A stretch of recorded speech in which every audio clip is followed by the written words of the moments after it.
Ku izina ry'Imana Data nta Mwana na Roho Mutagatifu, amina. Bavandimwe nshuti za Roho nyir'ukuri, uyu munsi ni ku cyumweru, umunsi mumenyereye ko Roho nyir'ukuri ibasomera ibyanditswe ku mabonekerwa y'ikibeho dukura mu gitabo cya Dominiko Makeri. Twabibutsa ko Bikira Mariya yahaye Dominiko Makeri inshingano zo kuzamenyekanisha ubutumwa bw'amabonekerwa ya Kibeho, maze nawe ayobowe na Roho Mutagatifu akandika ibitabo bibiri. Mu buhamya bwe musanga kuri uyu muyoboro wa Roho nyir'ukuri, akaba yaratubwiye muri make ibyerekeranye n'ibyo bitabo. Tumwumve.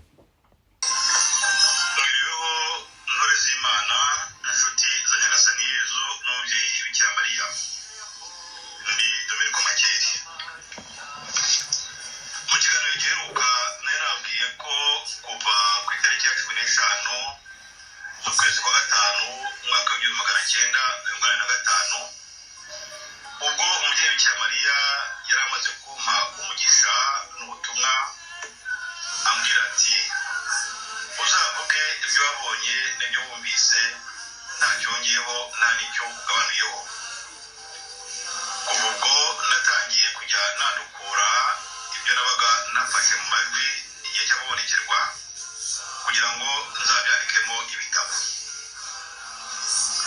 Nabwiye ko igitabo cya mbere cyasohotse mu icapiro kuri Assomption, umunsi mukuru w'ijyanwa rya Bikira Mariya, umwaka w'igihumbi magana cyenda mirongo inani. Mwagiye kureba iki Ikibeho? Naho igitabo cya kabiri cyasohotse mu icapiro mu mwaka mutagatifu Papa Yohani Paul wa kabiri yasuyemo u Rwanda, umwaka w'igihumbi magana cyenda mirongo cyenda, cyo nkita ibyabaye Kibeho ntuzabibarirwe. Bavandimwe nkunda, nshuti za Roho nyir'ukuri, uyu munsi umuvandimwe wacu Cesariya arakomeza kudusomera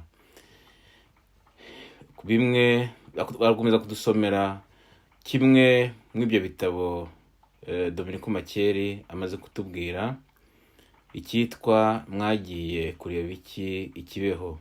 Akaba rero ari bukomeze kudusomera ku birebana n'ibyo Makeri yanditse muri icyo gitabo birebana no ku mabonekerwa ya Valentina Nyiramukiza. Mu biganiro Bikira Mariya yagiranye na Valentina Nyiramukiza, turi busomerwe uyu munsi, mu byo turi busomerwe uyu munsi baribanda ku mibabaro ndetse n'igisibo. Ibyo Bikira Mariya yaganiye na Valentina Nyiramukiza muri byanditswe muri iki gitabo iby'imibabaro, igisibo. Ibi biganiro kandi nk'uko turi busomerwe byaranzwe n'uko Bikira Mariya yamusabaga kuririmba indirimbo yitwa Umunsi Uzatoranya Abawe. Iyi ndirimbo irimo ubuhanuzi bukomeye kuko n'ubutumwa ubwabo bwa Kibeho bwose ariho bushingiye.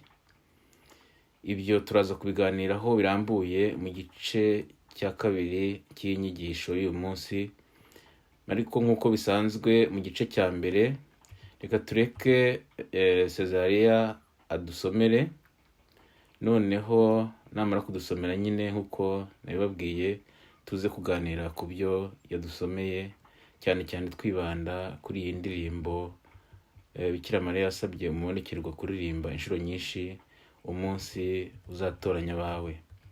Reka rero dufate akaruhuko gatoya maze dutangire Cesariya adusomera.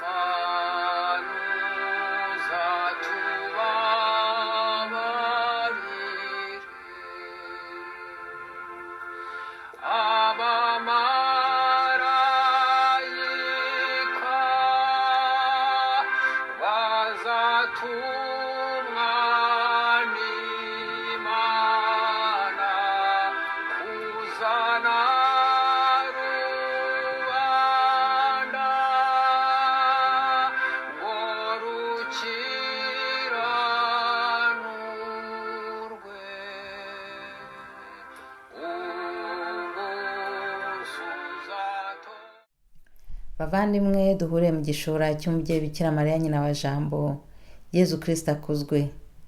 Dukomeje kumva ubutumwa bw'ijuru dukura mu gitabo Mwagiye kureba iki, Ikibeho, cyanditswe na Dominiko Makeri. Ni Cesariya muragiye ubasomera.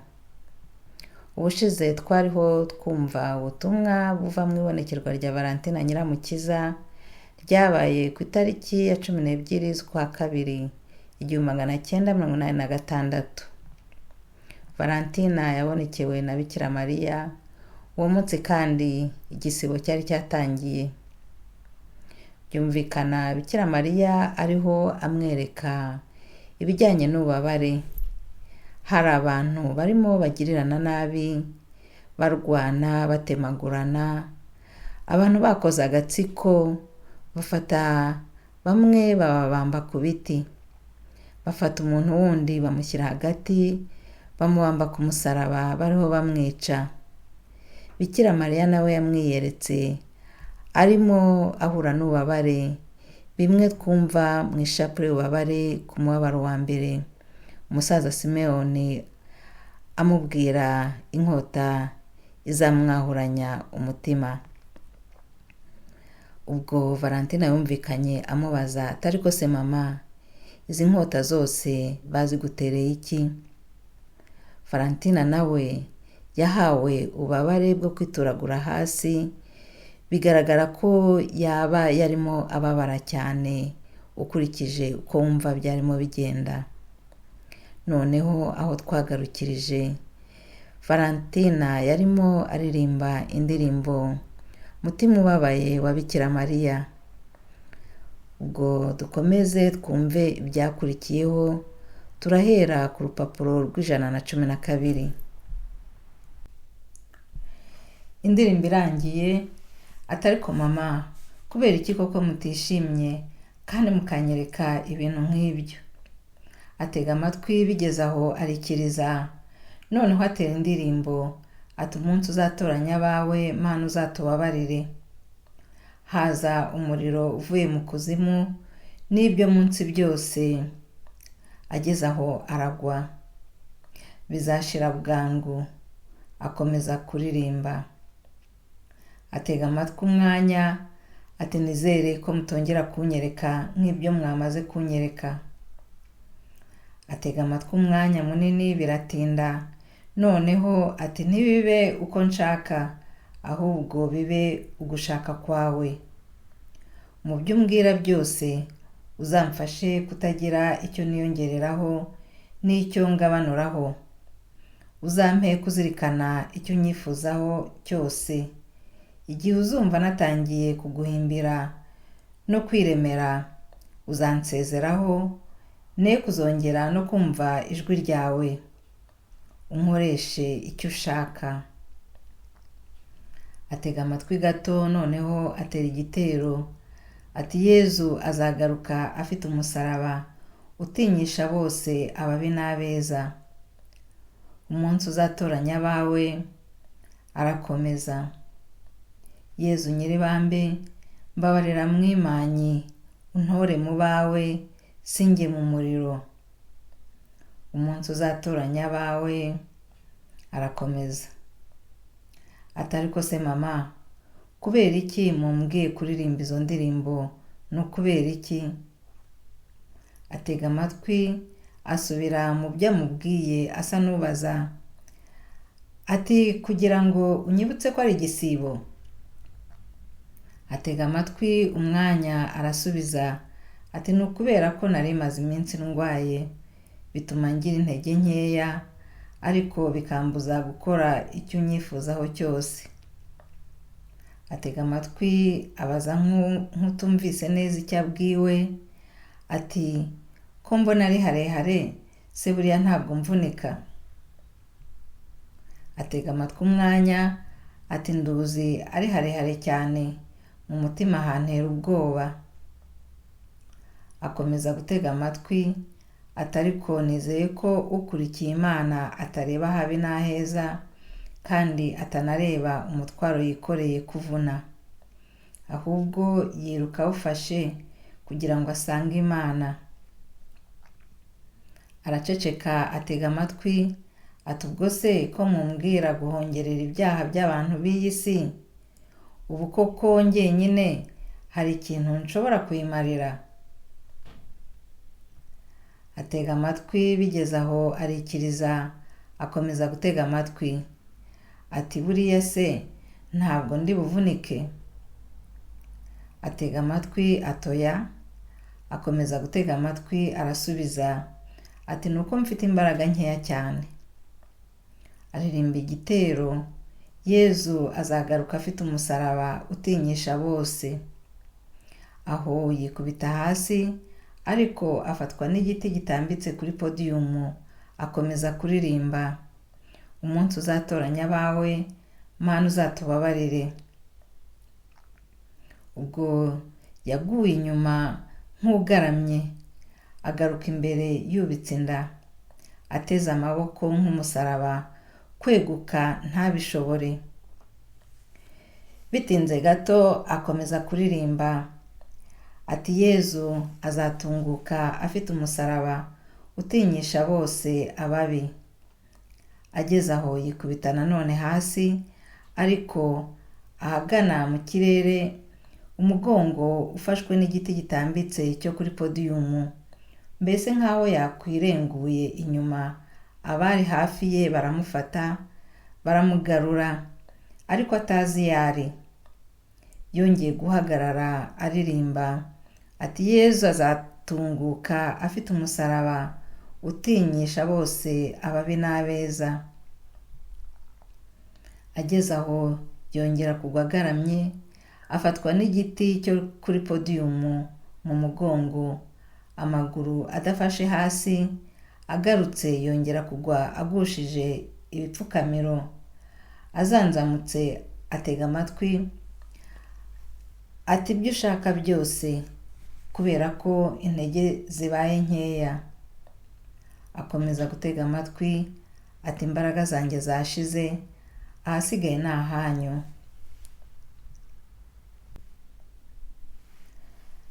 Atega amatwi akanya, ati ntacyo nakora, nta n'icyo nashobora tutari kumwe. Ugushaka kwawe gukorwe muri njye rwagati, kandi ukoreshe umugaragu wawe ibyo ushaka byose. Atega amatwi, atari ko se ni ukubera iki mumbwira indirimbo za Yezu, kandi ari mwebwe turi kumwe? atega amatwi biratinda, azunga asubira inyuma iruhande rwa podiyumu aho yari agiye kurengukira inyuma, avuga ababaye bitumvikana neza, atariko ntacyo bitwaye munkoresha ugushaka kwanyu. Atega amatwi nanone, avugana akababaro kandi atumvikana neza, ati hari benshi nubwo uvuga ko ari ukubeshya aho gukora nk'ibi. Atega amatwi umwanya, asubira inyuma, arasubiza ati nkurikije ibyo mwanyeretse byose ntabwo nshobora kwinubira ibyo mumpa byose. Ntibishobora no kumbabaza kandi nabonye ubwihangane bwanyu, nubwo nanjye ntabugeraho ariko mumpe kugerageza.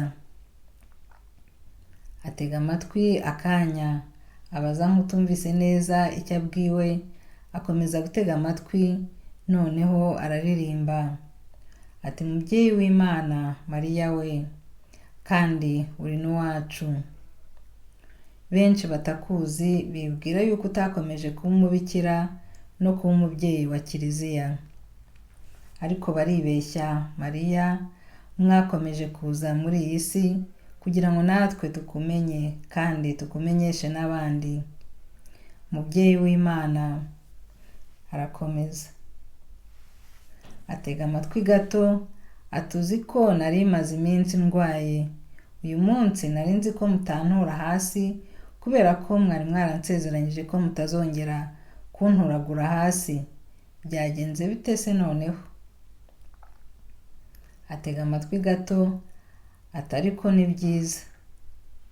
Atega amatwi biratinda, ati nizere ko uyu munsi mwaje kugira ngo mukomeze kutwungura inama, mukomeze kutubwiriza, mukomeze no kutugarurira ukwihangana, cyane cyane mukatugwizamo Roho Mutagatifu kugira ngo dushobore gusobanukirwa neza kandi dushobore kugira ibyo twigomwa muri kino gisibo. Atega amatwi gato, ati mwebwe se iyo mureba ibyacu abo kuri iyi si mubivugaho iki? Atega amatwi gato arikiriza, ati turagerageza ariko intege za muntu nazo zikaba nke. Atega amatwi biratinda, noneho avuga nk'usubira mu byo abwirwa, ati nimusenge kuko mutazi umunsi n'igihe. Atega amatwi biratinda, ati mwitekereze ubwanyu, mwibaze mbere yo gusaba. Uzakora ibyo agasaba azahabwa. Nimwiyunge na bagenzi banyu, mubone kunsanga, nimukundane. Uzasura abarwayi, akagaburira abashonje, agaha amazi abishwe n'inyota, azaba ari uwanjye. Ariko ibyo bizaba ari uko abikoranye umutima mwiza, abikoze abitekereje kandi abituye Imana. Atega amatwi biratinda, noneho araririmba ati Bikira Mariya yabonye Yezu ababaye, nawe arababara. Tubonye ababaye natwe turababara. Inyoni zo mu kirere zabona Imana ibabaye nazo zirababara. Imana yababajwe nuko tuvuga amashitani kandi tukayakora. Imana yababajwe nuko tuvuga ibitavugwa tukarenga tukabikora.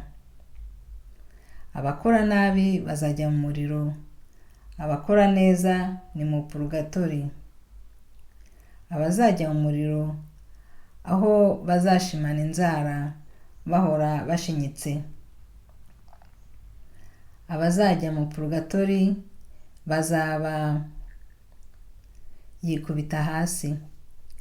Aho aryamye bakomeza kuvugana, ati byose bibe uko mushaka, ntihagire na kimwe kiba mu gushaka kwanjye. Arabaduka atega amatwi umwanya, ati byose bibe mu gushaka kwanyu, ntibibe mu gushaka kwanjye. Arambura amaboko nk'umusaraba nk'aho abitegetswe, noneho akomeza kuririmba ati Imana yababajwe nuko tuvuga amashitani kandi tukayakora. Imana yababajwe nuko tuvuga amashitani tukarenga tukayakora. Abakora nabi bazajya mu muriro, abakora neza bazajya mu purgatori. Abazajya mu muriro abo bashimana inzara, yikubita hasi nabi abanje amavi.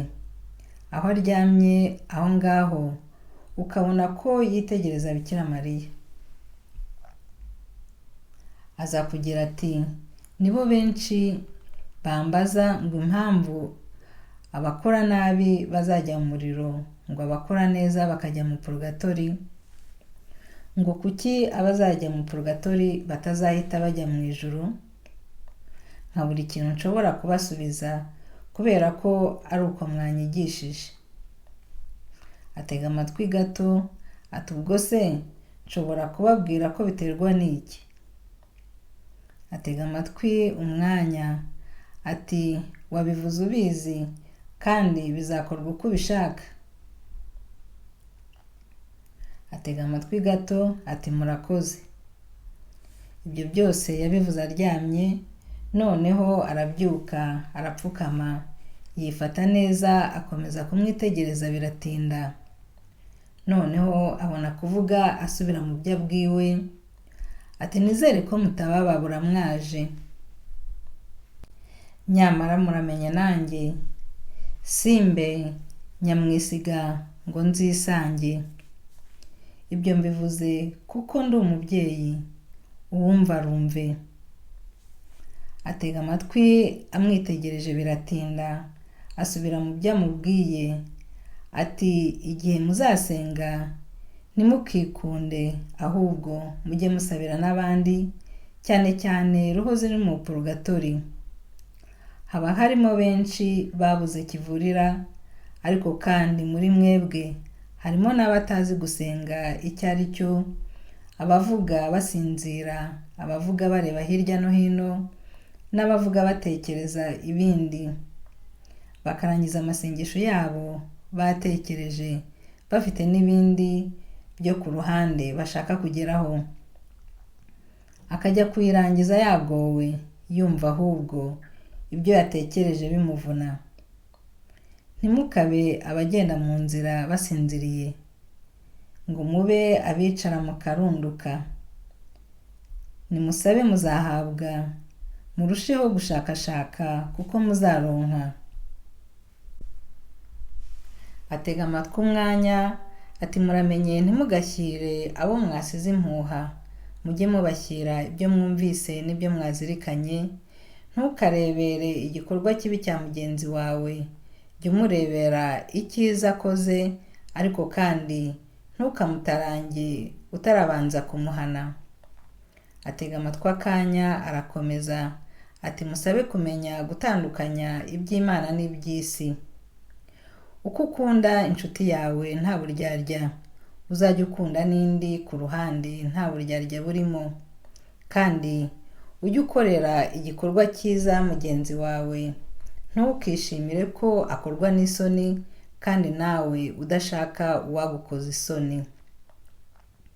Icyo utifuza ntukacyifuriza abandi, ariko nikiba cyiza muzajye mugifatanya. Ntimukarambirwe kuko hariho igihe muzabura n'umwanya mwarawutaye.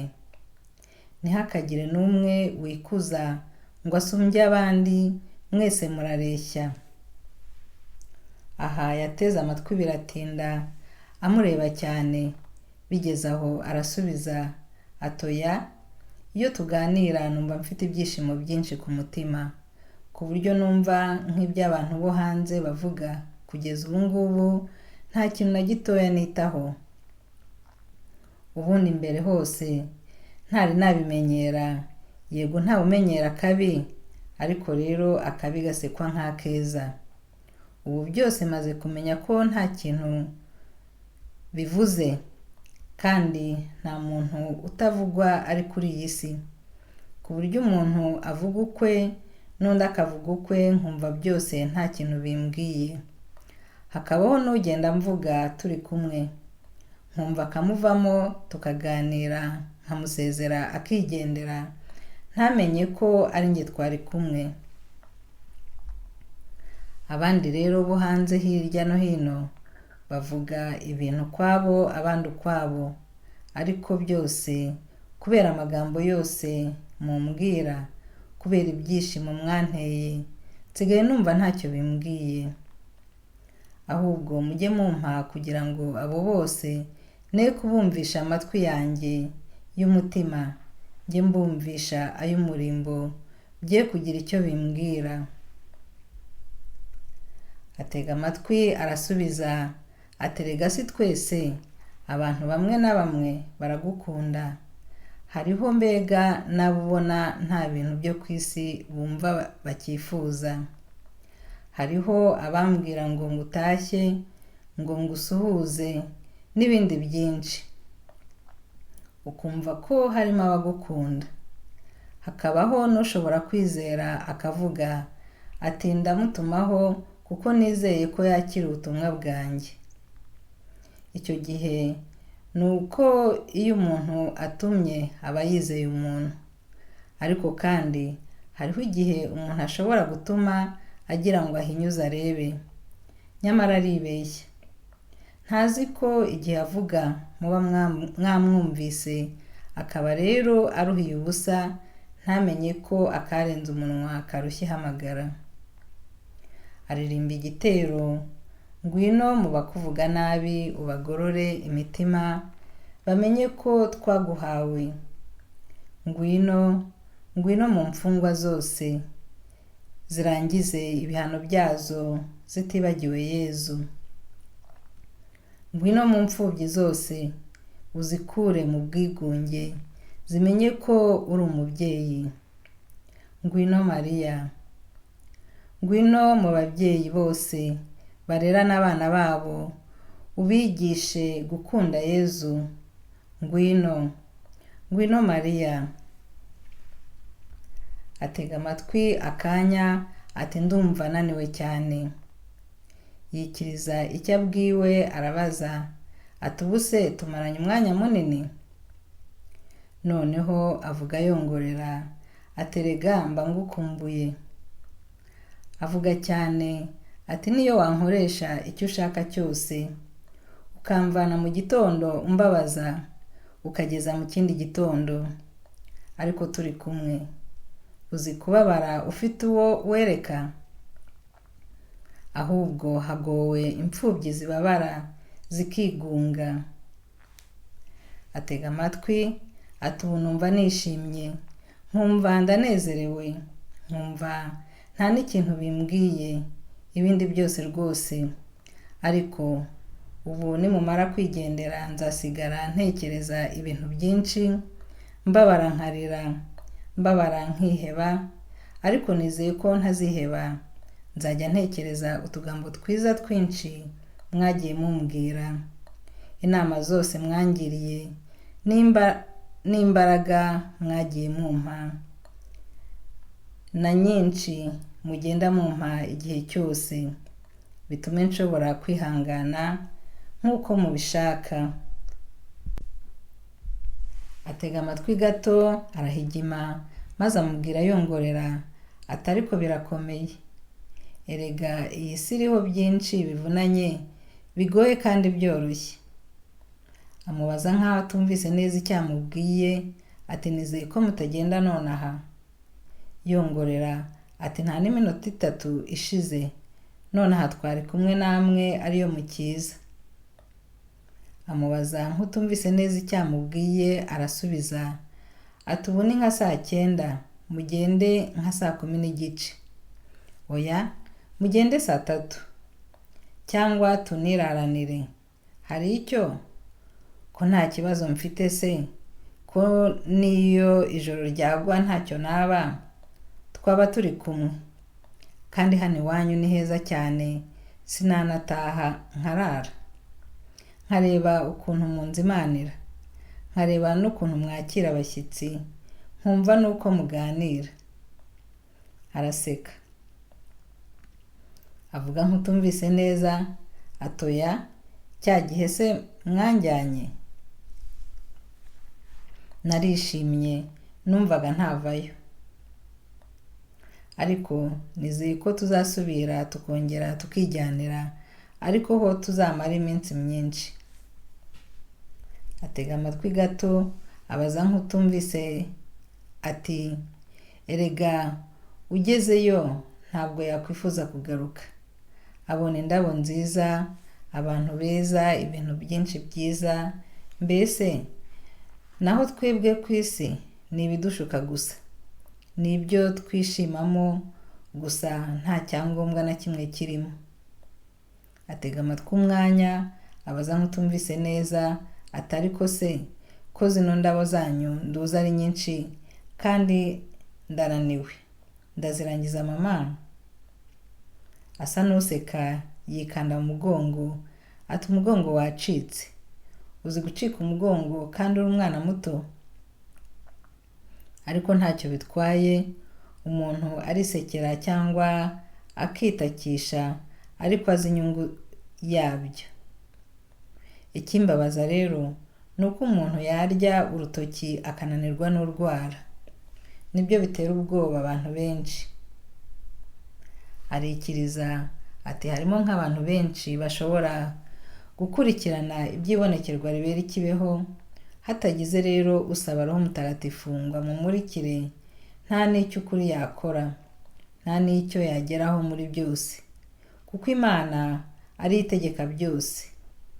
Agiye gukoresha ubwenge bwe yaba yibeshya, kuko Imana ari itanga byose, kandi akazabazwa byinshi yabwiwe, yabonye kandi yumvise, akazagerekaho no kubazwa ibindi byose yiyemeje n'ibyo ashinzwe gukora.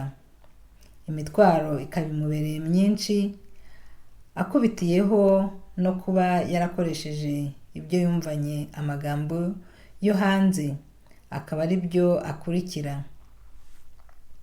Naho uzasaba Roho Mutagatifu akamumurikira, azagera ku cyangombwa, agere ku cyo yifuza kandi ntazakorwa n'isoni.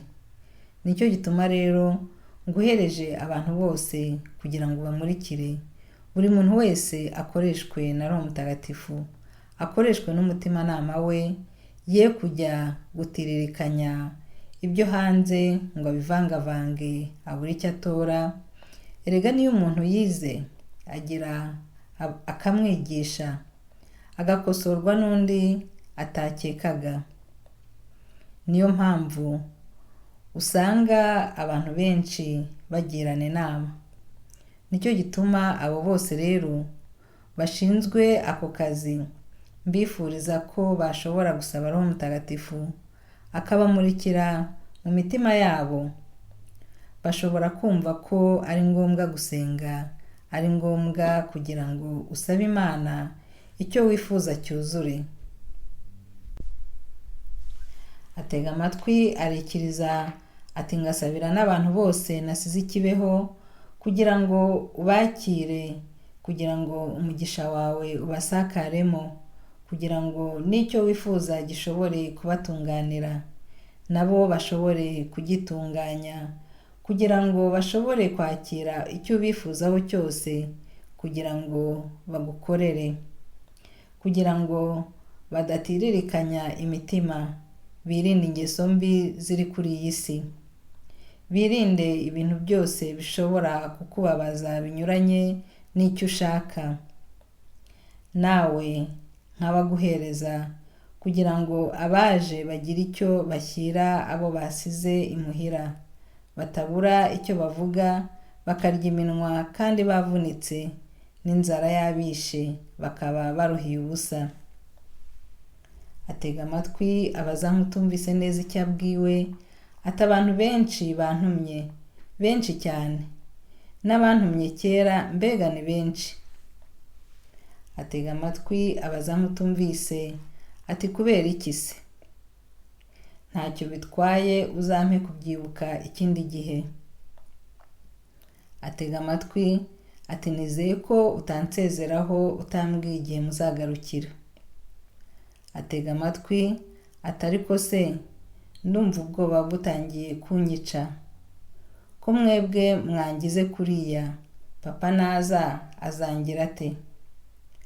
Aceceka gato, ati ndamukunda ariko antera ubwoba mu bintu byose, n'iyo mubonye kumuvugisha ubwabyo birananira. Ibyo azantegeka byose nzabishobora nte? Yikiriza nk'utumvise neza icyo abwiwe, akomeza gutega amatwi. Arasubiza ati yambwiye ko azaza kuri 20 z'ukwa gatatu. Abaza nk'utumvise ati hanteye ubwoba kurusha ibindi byose.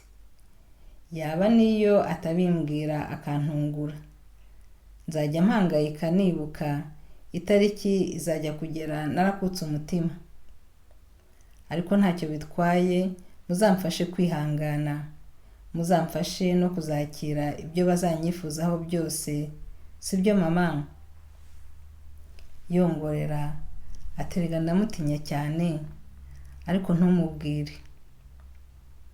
Atega amatwi akanya, abaza nk'utumvise neza icyo abwiwe.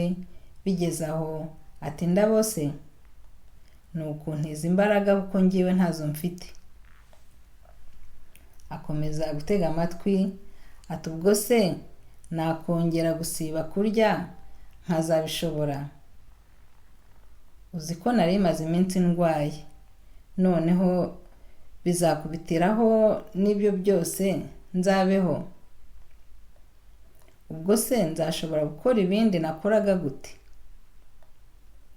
Atega amatwi akanya, arasubiza ati gushobora kwiga no gutunganya ibyo abantegeka byose banyifuzaho, mbishobore se?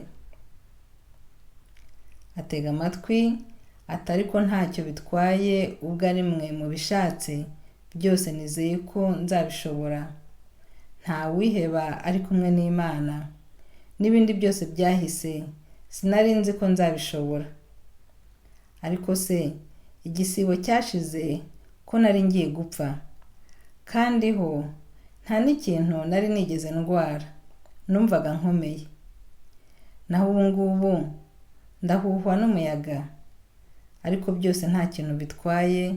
Icyo mushaka cyose mumbwire, icyo munyifuzaho cyose mukintegeke. Ntibibe uko nshaka, binyure mu gushaka kwanyu. Nzahera ryari? Atega amatwi gato, arasubiza ati uyu munsi turi kuwa gatatu. Atega amatwi nanone ati ku itariki 12. Abaza nk'utumvise neza icyo abwiwe, akomeza gutega amatwi. Biratinda, arabaza ati kuwa mbere. Hazaba ari itariki 17 cyangwa 18 gutyo. Ubwo se icyo gihe? Iryo jambo aricamo kabiri. Ati nzamara iminsi ngahe? Atega amatwi, abaza nk'utumvise neza icyo abwiwe, akomeza gutega amatwi. Aza kubaza ati ubwo se nahera kuwa mbere nkageza kuwa gatandatu nta kintu ndarya, nta n'icyo ndanywa? Kereka ntabana n'abantu barya, kereka uwamfungira ahantu ntabona abantu. Abaza nk'utumvise neza ati ye, umbwiye ko ningeza ku minsi 6 ariho muzaza no kunsura mukambwira gukomeza cyangwa se kurekeraho. Ubwo se muzagera kuri iyo minsi 6 mutari mwaza no kunsura ngo munkomeze? Ni ukumfasha cyane. Uzi iyo umuntu yiriwe ubusa rimwe, yari amaze iminsi arya, inda yarayikwantanuye, yaryaga akijuta cyangwa akanywa akumva aranezerewe no kubyina akabyina. Niyo warya byinshi bucya ushonje. Ariko se mbwira iminsi 2-3 nahanya Nyagasani. Nizeye ko ntaba nararangije iminsi irenga iyo mumpaye, ngo iyo mumpaye izananire. Atega amatwi gato, atariko rero muri kino gihe niho bikomeye, kuko mu gihe cyashize nta kintu nakoraga gikomeye, nta n'ibyamvunaga, nta n'ibyinshi natekerezaga. Ariko nkura n'ibindi bikomeye ku buryo nshobora kugira intege nkeya, ariko ntacyo. Ubwo se iyo minsi yose nzayimara nta n'ikintu nywa? atega amatwi gato, ati ubwo se sinzuma mu kanwa? Ariko ntacyo bitwaye, hahirwa ubona nk'ibyo mumpa. Ariko se mama, ko njyewe ngerageza kubwirirwa umunsi n'umwe, byageza saa sita bikananira? Noneho nzabigerageza binkundire. Tuvuge mbere y'iki gisibo nagerageje kumara iminsi 3 kugira ngo ndebe ko nibikurikira nzabishobora. Nageza saa sita, nagera imuhira, nabona abandi bariye, nanjye nkumva ndabishatse, nuko ngakoramo duke. Ubwo se noneho sinzibagirwa nkongera nkabikora? Narihanganaga mu gitondo, nkihangana saa sita, ninjoro nkakoramo dukeya, nkumva ko nyine nihanganye, kandi umunsi ntawurangije. Ubu rero nahanya gasa nisimbizi, ariko nizeye ko nzabishobora atari ubwa mbere. Imyaka igera kuri 3 yose mubimbwira, ntabwo nabura kubigerageza. Ariko nizeye ko mutazava kuri iyo 6 ngo mwongereho indi, nahita mpfa. Ubwo se mpfuye mwampamba mwenyine? Ngapfa nkiri mutoya, tutiganiriye kugeza igihe nzasazira? Tukazajya tuganira, nizeye ko turetse ibyo guseka, hagati muri iyo minsi 6 mwazajya muza kunsura, mukaza mukankomeza singira ikindi kintu cyo ku ruhande ntekereza mu gisibo. Mbega ibyo nakundaga byose nkumva bishobora kuba byamvamo, ngatekereza ibyo munyifuzaho byonyine. Bavandimwe, ibonekerwa riracyakomeza. Tubaye duhagarariye hano kugira ngo tutabarambira. Igice gisigaye tuzagikomeza ubutaha, hanyuma turirangize. Murakoze, mugira amahoro.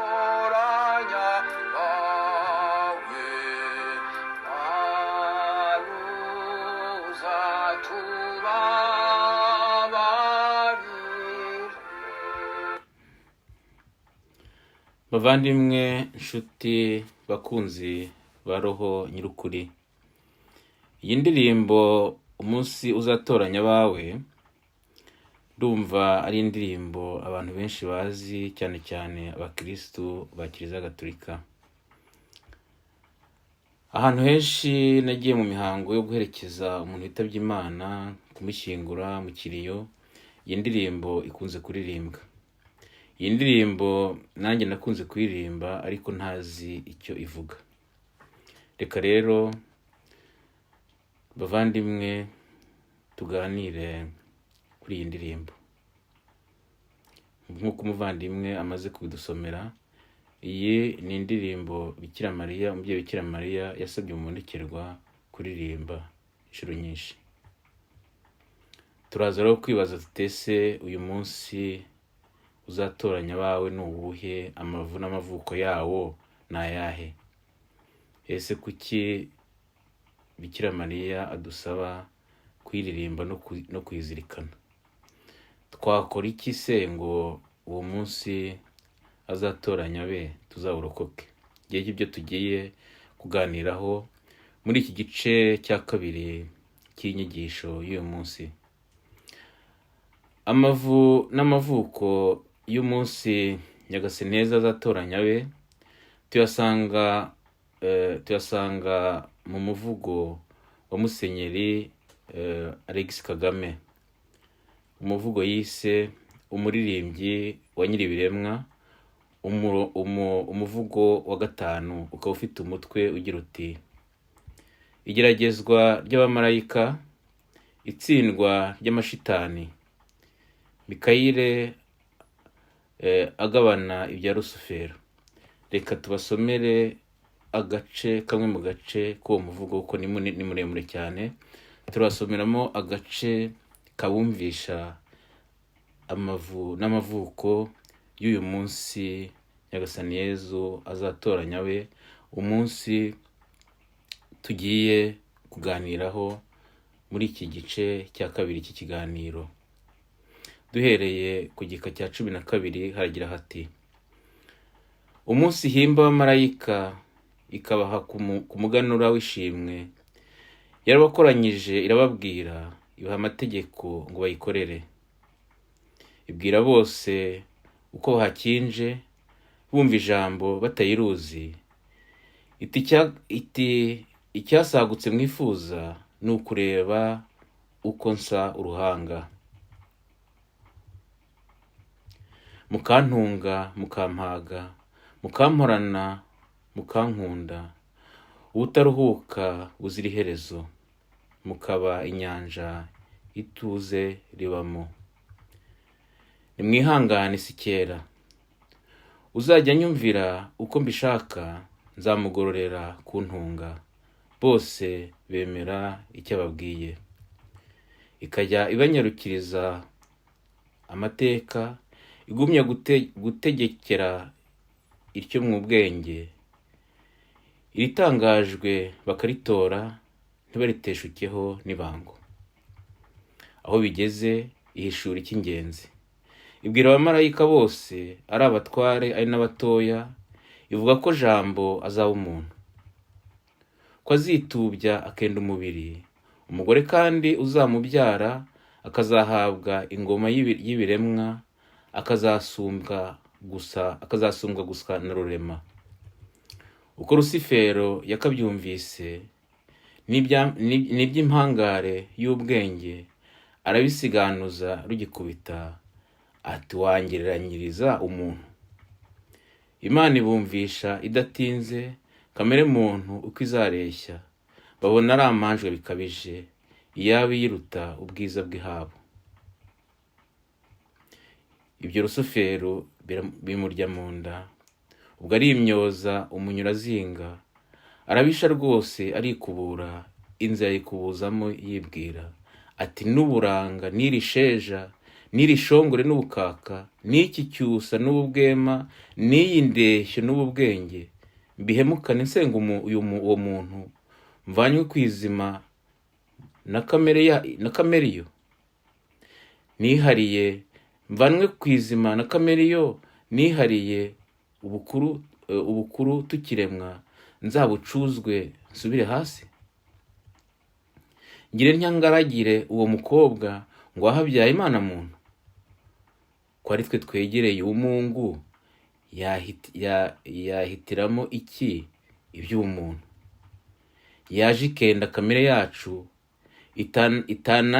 itananyigira ngo njye nsengwa, ahubwo ikambaza uwo bikwiye, uwo twakwambaza twizihiwe. Umuntu busa narabutswe, jye Rusufero, njye intebe ya rurema, jewe nguyu nzamusenge ngo aha n'Imana mu mubiri.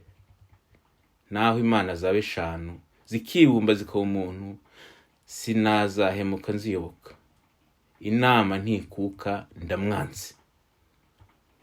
Sinakwemera ko yaturemye ihitamo ubwoko buturi hasi. Niba yanze ikenda umubiri, ikuzo tuzaryiha ku maboko. Inama y'ubugome imaze guhama, abikoza ku nshuti z'amagara ze, azoshya kwanga iby'iryo teka, ati nimutanyumva turaheze.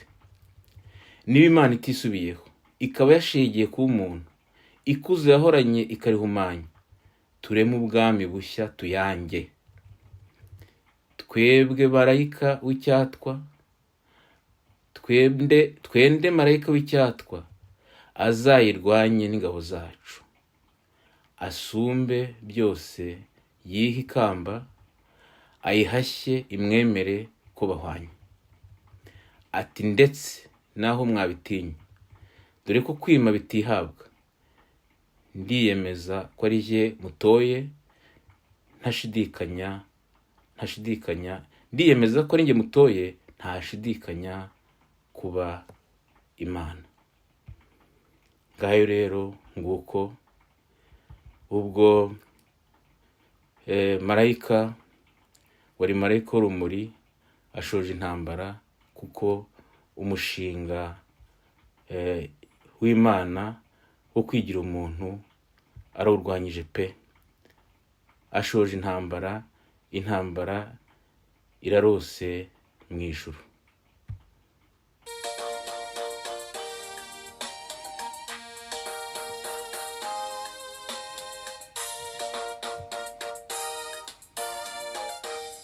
Yewe Satani wachihewewe, ushaka kumvira no kunchochome, nakugizeni wa mugomewe, ko ari marayika w'umuco, ugacibwa amazuka manuka, watari njyewe wakwirukanye, uramboriga wa mugomewe, ko ari marayika w'umuco, ugacibwa amazuka manuka, watari njyewe wakwirukanye, uramboriga wa mugomewe.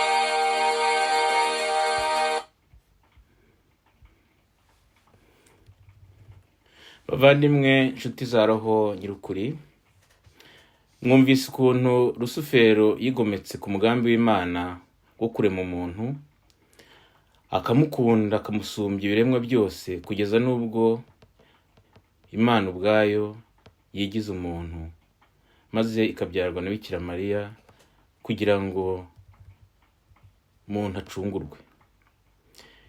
Iyi gahunda yateje impagarara mu ijuru nk'uko umaze kubyumva, ku buryo abamarayika bacitsemo ibice bibiri, kimwe kigometse kikayoborwa na Rusufero, n'icyagumye kumvira Imana cyayobowe na marayika Mikayeli. Intambara yararemye, igikuba kiracika, ariko irangira Shitani n'ingabo ze baneshejwe, naho Mikayeli n'ingabo ze batsinzwe. Ubwo rero Shitani na za ngabo zitsinzwe z'abamarayika basutswe hanze y'ijuru, bahananturirwa ku isi. Bahageze rero ntago batereye agati mu ryinyo, ntago bavuye ku izima, bagumye gukubita agatoki ku kandi, maze biyemeza gutandukanya muntu n'Imana no kumurimbura burundu, ngo umushinga w'Imana uzime buheriheri. Nk'uko tubisanga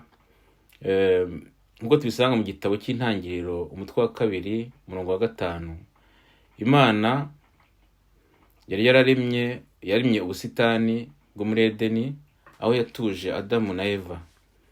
Umuntu akaba wari ikiremwa cyonyine cyasaga n'Imana. Ibyo tukabisoma mu Ntangiriro umutwe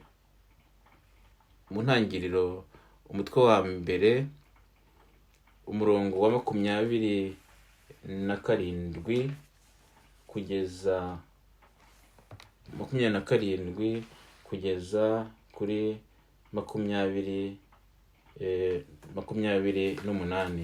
Umutwe wa 2 umurongo wa 27 kugeza ku murongo wa 28 tuhasome. Nuko Imana irema muntu mu ishusho ryayo, imurema mu ishusho ry'Imana, ibarema ari umugabo n'umugore. Imana ibaha umugisha, irababwira iti nimwororoke, mugwire, mukwire isi yose, muyitegeke, mugenge ifi zo mu nyanja n'ibiguruka byo mu kirere n'ikizima cyose kikururuka ku butaka. Nitwakire ijambo ry'Imana, dushimiye Imana. Imana yagendereraga muntu buri munsi, ikaza kuganira nawe. Nuko Adamu na Eva ntabwo bari bambaye icyo gihe, ariko ntabwo urukundo rwabo nk'uko tubibona mw'iki gihe rwari rushingiye ku irari ry'umubiri. Muntu yaje nk'uko tubisomye yahawe gutegeka byose, ariko Imana iramubwira iti byose ndabiguhaye, ibi biti byo mu busitani ushobora kuryaho, ariko imubuza kurya ku giti kimwe, igiti cy'ubumenyi bw'icyiza n'ikibi cyabaga nyine aho muri Edeni. Shitani rero ubwo itsinzwe mu ijuru igahananturirwa ku isi, ihageze yagiye kureba Eva. Jya kureba Eva imwumvisha ko atagomba kwita ku iryo tegeko ry'Imana ryo kuvuga ngo ntuzarye ku iki giti. Maze Eva yumvira inzoka, maze babahuje urugwiro. Icyaha kiba kinjiye gityo ku isi kinyuze muri Eva, nawe ubwo mu mubano yari afitanye na Adamu aje ubwo nawe aba aramucumuje. Urubuto rero rwavuye mw'uwo mushyikirano wa Eva n'inzoka ariyo Sekibi. Urwo rubuto ni Gahini, nk'uko tubisoma muri Yohani umutwe wa 3, Yohani umutwe wa 3 umurongo wa 12. Yohani umutwe wa 3 umurongo wa 12 tuhasoma ibi bikurikira: ntitukagenze nka Kayini, we wakomokaga kuri Sekibi, agahotora umuvandimwe we. Yamuhotoye abitewe n'iki? Nuko ibikorwa bye byari bibi, naho iby'umuvandimwe we bikaba bitunganye. Twongere tuhasome muri ibarwa mbere ya Yohani umutwe wa 2 umurongo wa 12 haragira hati: ntitukagenze nka Gahini, we wakomokaga kuri Sekibi, agahotora umuvandimwe we. Yamuhotoye bitewe n'iki? Nuko ibikorwa bye byari bibi, naho iby'umuvandimwe we bikaba bitunganye. Nitwakira ijambo ry'Imana, dushimiye Imana. Bavandimwe rero, murumva ko Shitani igeze ku isi ikinjira muri Edeni, ibyaha byahise biba byinshi. Mu kanya gato rwose, mu gihe gito hateye hahise haba ibyaha byinshi. Habaye ubusambanyi, gusuzugura Imana, amacakubiri hagati ya Eva na Adamu, ubwicanyi bw'abavandimwe Gahini na Abeli. Mbese muri makeya umugera w'icyaha wari warangije kwinjira. Umuntu rero aza kwirukanwa muri Edeni. Urutindo rwahuzaga isi n'ijuru ruhita ubwo ruba ruracitse, maze imibabaro ya muntu itangira ityo kuva icyo gihe kugeza na n'ubu. Imibabaro yazanywe n'icyaha, itangira ubwo bikaba n'ubu ngubu bikidukurikiranye.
Bavandimwe rero, murumva yuko nko niyo ndirimbo ivuga imibabaro ibi byose turimo by'agahinda byose byatewe na Sekibi, aho yinjiriye ku isi akazana icyaha cyinjiriye gihereye kuri Eva.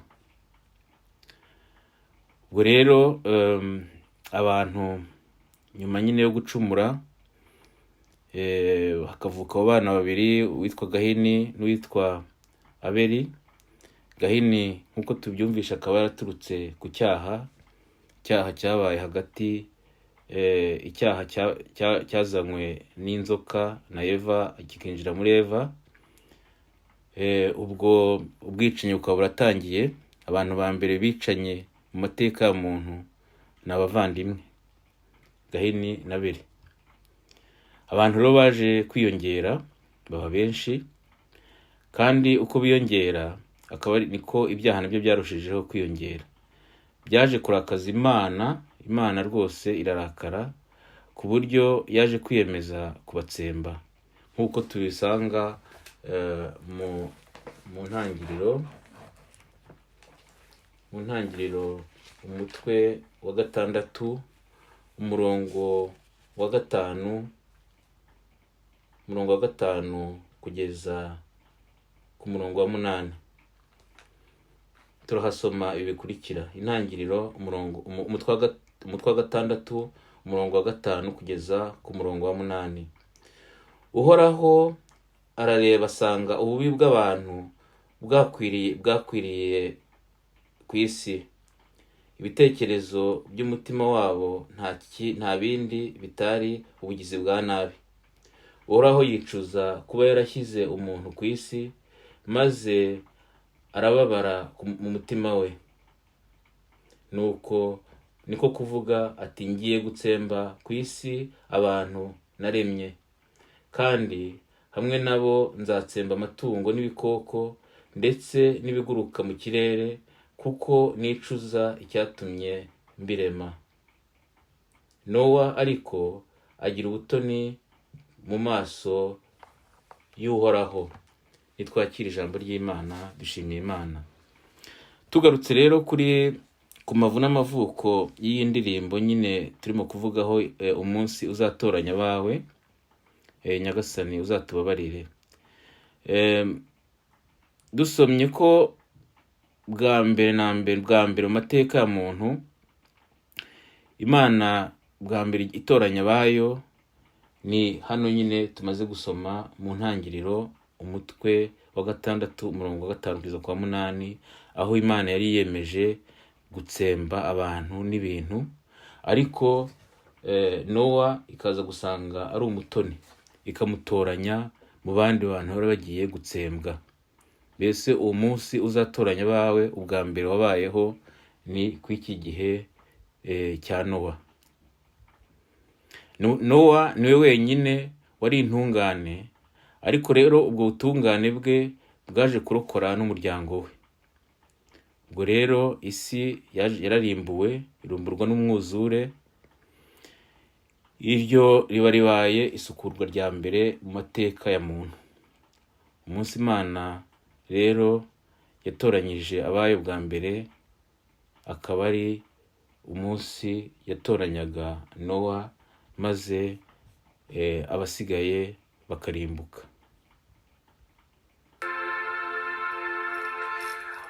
Abantu bazima n'abazaba bapfuye bazitaba Imana, batinye imanza zayo. Umunsi uzatoranya abawe, Mana uzatubabarire.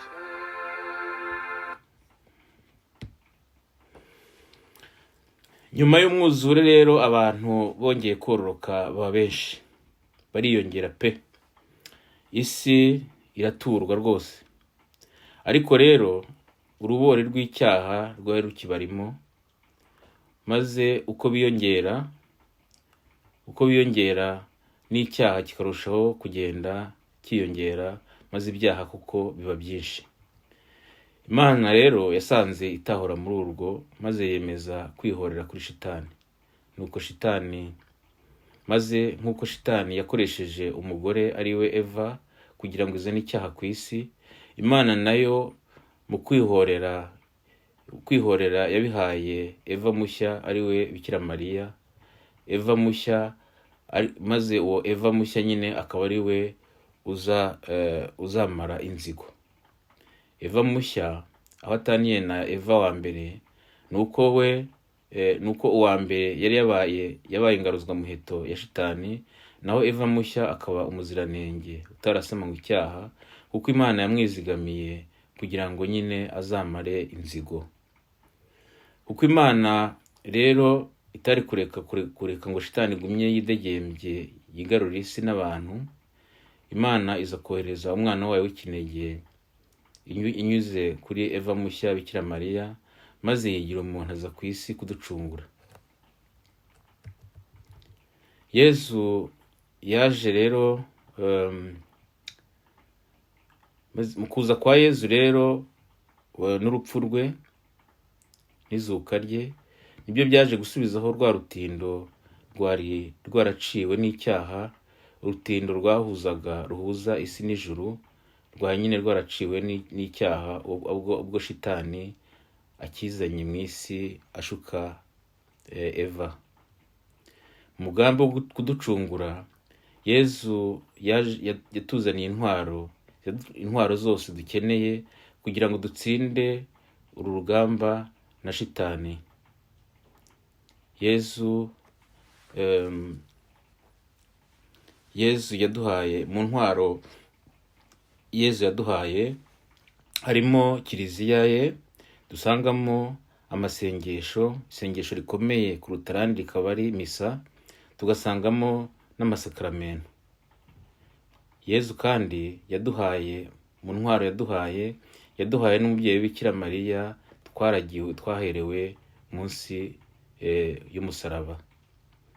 Urugamba rwo gutsinda Shitani burundu rero Bikira Mariya akaba ruri ku isonga, dore ko ari we nyine wahawe kuzamara inzigo. Uru rugamba ruzatsindwa n'umutima utagira inenge wa Bikira Mariya. Mu kuza ikibeho mu Rwanda rero yaje kudutegura ngo urwo rugamba rwa nyuma Shitani igiye kurwana n'ijuru tuzarurokoke. Nk'uko twabibabwiye kenshi kuri Roho Nyir'ukuri, urugamba rugiye kubera mu Rwanda, igihugu umwami Rudahigwa yatuye Yezu na Bikira Mariya, maze nabo iryo turo bakarishima. U Rwanda ruzaba nyuma y'urwo rugamba Shitani itsinzwe burundu, nibwo u Rwanda nyine ruzaba Yeruzalemu nshya, Edeni nshya. Uwo munsi rero urwo rugamba ruzaba ni umunsi uzaba uteye ubwoba. Ahantu henshi muri Bibiliya, haba mu kiragano cya kera n'igishya, urwo rugamba ruvugwamo, uwo munsi w'urwo rugamba. Mu mabonekerwa yabereye mu Rwanda, haba i Kibeho, haba mu magereza n'ahandi hantu hanyuranye mu Rwanda, twahishuriwe ko u Rwanda ari rwo rwahiswemo, ngo ya ntambara yatangiriye mu Rwanda nabasomeye mu muvugo wa Musenyeri Alexis Kagame, umuririmbyi wa Nyiribiremwa. Ya ntambara yatangiriye mu ijuru, Shitani ubwo yigometse maze ikameneshwa igahananturirwa ku isi, igiye kongera kurota. Izarotera hehe? Izarotera mu Rwanda, kandi rero izarwanwa na Bikira Mariya, aho agiye guhora, agiye kumara inzigo, maze Shitani itsindwe hamwe n'abambari bayo b'abamarayika babi, abanyabyaha, icyaha n'ikibi cyose birimbuke. Ibyo turabisoma nk'uko nababwiye muri Bibiliya, ahantu henshi havugwa iby'uwo munsi, ariko Roho Nyir'ukuri ikaba yabahitiyemo kubasomera mu byahishuwe umutwe wa 20 wose. Impamvu tugiye kusoma nta yindi nuko twahishuriwe, nuko abanyarwanda bahishuriwe yuko ibyahishuwe bigiye kuzurizwa mu Rwanda, cyane cyane uyu mutwe wa 20 tugiye kubasomera. Uyu mutwe ukaba witwa ngo Sekibi afungwa imyaka 1000. Ibyahishuwe umutwe wa 20. Nuko mbona umarayika wamanukaga mu ijuru afite mu kiganza urufunguzo rw'ikuzimu n'umunyururu munini. Afata cya gikoko, inzoka ya kera na kare, ariyo Sekibi na Sekinyoma, maze arakiboha ngo kigume ku ngoyi imyaka 1000. Nuko akiroha mu nyenga, arahafunga, arahadanangira, kugira ngo kitazongera kuyobya amahanga kuzageza ko hashira imyaka 1000. Ariko hanyuma y'ibyo kigomba kuzarekurwa igihe gitoya. Mbona kandi intebe abaje kuzicaraho bahabwa ububasha bwo guca imanza. Hanyuma mbona bishwe baciwe imitwe bazize kuba abahamya ba Yezu n'ab'ijambo ry'Imana. Mbona n'abanze gusenga igikoko n'ishusho yacyo, kandi batigeze bashyirwaho ikimenyetso cyacyo ku gahanga no ku kiganza. Nuko bongera kuba bazima, maze bima ingoma hamwe na Kristo imyaka 1000. Abandi bapfuye bo ntibongera kuba bazima kugeza ko hashira ya myaka 1000. Iryo ni izuka rya mbere. Abazagira uruhare kuri iryo zuka rya mbere, abo barahirwa kandi ni abatagatifu. Urupfu rwa kabiri ntiruteze kubagiraho ububasha, ahubwo bazaba abaherezabitambo b'Imana n'aba Kristo, kandi bazima ingoma hamwe nawe imyaka 1000. Nitwakire ijambo ry'Imana. Dushimiye Imana. Uyu mutwe bavandimwe rero wa 20 byahishuwe ukaba ugiye kuzurizwa mu Rwanda. Bavandimwe, nshuti za roho nyirukuri, umunsi uzatoranya abawe turirimba nuwo dutegereje. Uwo munsi hari abo uzasanga bakiriho, naho abazapfa mbere yuko uwo munsi ugera.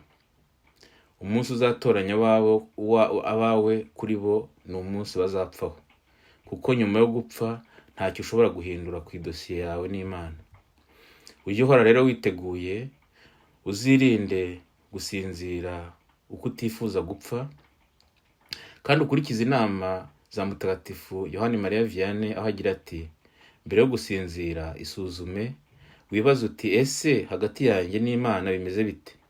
Hagati yanjye na bagenzi banjye bimeze bite?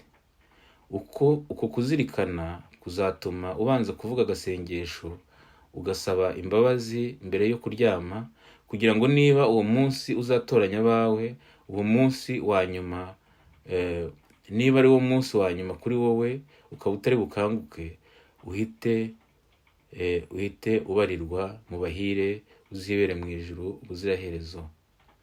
Mutagatifu Faustin nawe yagize ati: igihe twahawe ni icyo guhitamo. Mu gihe tukiri kuri iyi si tuba tukiri mu gihe cy'impuhwe z'Imana. Hazabaho igihe ibyiza bizasarurwa bigahunikwa, ibibi bigatwikwa. Kuri wa munsi nyine, kuri wa munsi uzatoranya abawe. Icyo gihe hazabaho guhekenya amenyo. Ngibyo ibihe biza bidusatira mu Rwanda. Muvandimwe, se wowe uhisemo iki? Uhisemo kubaho ubuziraherezo cyangwa se gutwikwa ukazashya burundu? Bavandimwe, ibyo tubabwiye muri iyi nyigisho uyu munsi ntabwo bigamije gutera ubwoba no guca igikuba, ahubwo ni ukubaburira ngo mwitegure.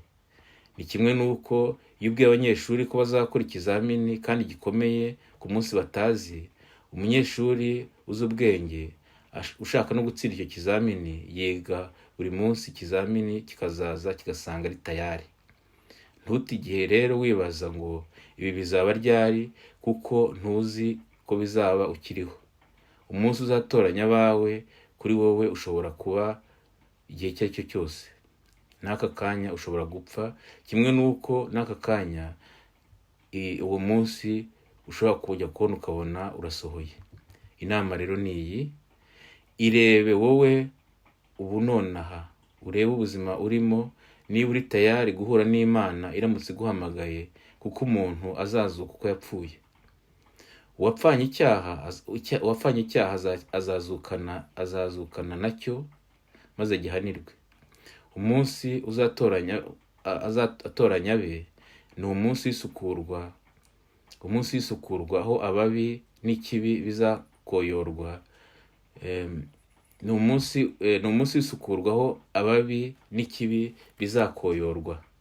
Uwo munsi ariko ntukwiye kuba ari we ugushishikaza, kuko utazi igihe uzabera.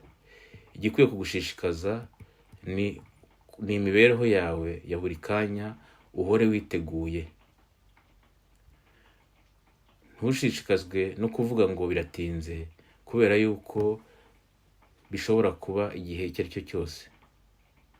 Kandi uzi neza yuko uko bwije uko bukeye, uko ukoze isabukuru y'amavuko, niko uba wicuma usatira urupfu. Ngibyo gikwiye kugushishikaza, umunsi w'imperuka yawe. Umunsi w'imperuka yawe ni ukuvuga umunsi uzashiramo umwuka. Bavandimwe rero mwakurikiranye iyi nyigisho, nimukomere, mukoremere bagaragu ba Nyagasani. Buri wese akomere ku izamu rye, ku izina ry'Imana Data na Mwana na Roho Mutagatifu.